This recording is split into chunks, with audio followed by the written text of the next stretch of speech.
Good evening, folks. Crypto struggling a little bit today, and we did have an FOMC announcement which might leave some people a little bit disappointed, but I don't think it is cause for great concern. We're going to get into exactly why I think that right now. So take a look at this. Bitcoin currently trading at a price of $89,275. Here on the Coinbase spot chart, we have once again rejected this key level up here at $90,400, $90,500.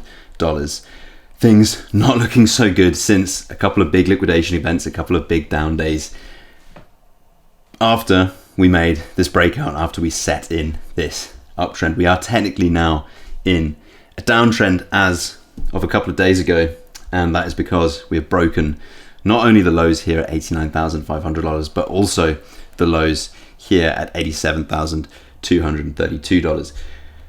I'm not terribly concerned about this from a technical perspective. Now, you might remember this video I posted a couple of days back where I was talking, more than a couple of days back, let's be realistic. I was talking here about the volume profile and how things wouldn't look too terrible. There you go. So you can see me twice. You can see past Tom talking about the volume profile here from the range that we've been putting in since the lows after that big liquidation event back in October, and how wouldn't be terribly surprised if prices were to gravitate back towards the point of control of that volume profile. And this was before actually we even put in this new run on the all-time highs. And if you look at this, you can see that is pretty much what's happened, right? So if we draw this volume profile back in from where we were back then, or just a little bit after, in fact, before this new breakout to the new local high of $97,700, you can see that that point of control came in at about $87,287, and that is basically where we've turned around from. Now, you can see we put in prices a little bit lower than that, but generally, we do expect prices to gravitate towards areas of higher volume. That is where the market has accepted prices for the longest. That's where they've on aggregate, the most volume has been traded, in this case, over the period of the range that we put in since those big down days, big liquidation event. So that's not terribly surprising. Volume tends to stick around at price tends to stick around at areas of high volume on the chart, and it tends to move pretty quickly through areas of lower volume on the chart. Now, I wouldn't be terribly surprised if, from where we are here, we stuck around for a little bit longer on that basis. But all that to say, I'm not terribly surprised that we gravitated back towards this area, basically since that breakout just couldn't be sustained. It makes sense now for us to trend back to this part of the range. Okay, it's not really the bottom of the range, it's just the area of higher volume, and for us to stick around here for a little bit longer, it's more likely that we stay here than we move away from it. Areas of interest to the downside, the local low here now at 86,000, and areas of interest to the upside, I want to see a clean breakaway from 90,500 if I think this can continue in an uptrend. You can still draw a uptrending line right from the lows, roughly. Of course, we have broken out of the uptrend if you're drawing it like this, right, with a low here, high here or here, higher low here, slightly higher high here, higher low here, higher high here. We have broken out that low, so we've technically broken out of the uptrend from that perspective. But once again, look how all of the lows that we're putting in general are higher. Okay, we're still a higher low than this one that we put in back here.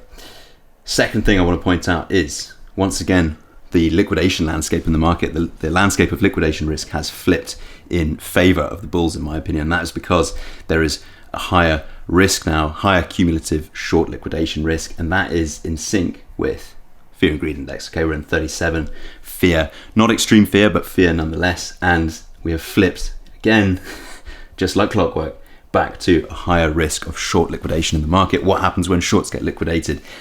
They are forced to buy Bitcoin on the market in order to cover those shorts when the exchange pushes them out of that position. Now, what that can cause to happen is, if prices come up, then prices come up a lot, because once we start liquidating the short positions, there is forced buying on the market, sudden supply shock on the market caused by a sudden increase in demand.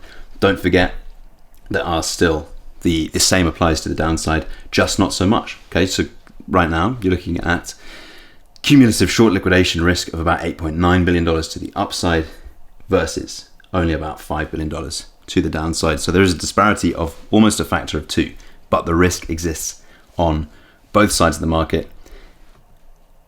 And we can corroborate that if we zoom into the 1 day, okay? But the disparity here is much smaller, right? $1.71 billion liquidation risk to the long side, okay? That's longs in the market versus about 1.37 billion to the short side. So slightly more longs, but not that many proportionately to what we see on the 30-day time horizon. In general, more shorts in this market than longs right now.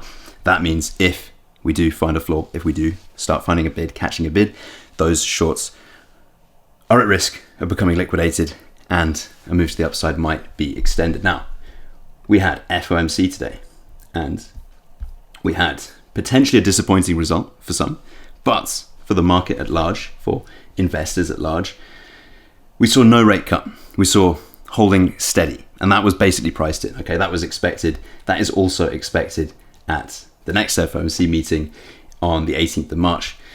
And the reason for this basically is actually somewhat bullish, at least in the long term, okay? Because it points towards a US economy which is starting to stabilize. Powell also spoke about how once prices fall, okay, because this is all basically coming down to inflation in the market. Once prices eventually come to fall, central bank would look to cut back on policy, right? Looking to loosen policy, looking for more of those rate cuts once we finally see an end to inflation, potentially, of course, spurred on by tariffs largely. And once we see an end to that, that is when we might see easing of policy once again. But the point is, it's not terrible for the market right now, and you can see this reflected in the S&P to see no rate cut because of the broader context of that, because it is ultimately bullish long term on the US economy. It doesn't mean we're currently in, or at least it means the markets aren't currently pricing in massive recessionary risk or massive underlying instability in the US economy. So that is generally a good thing.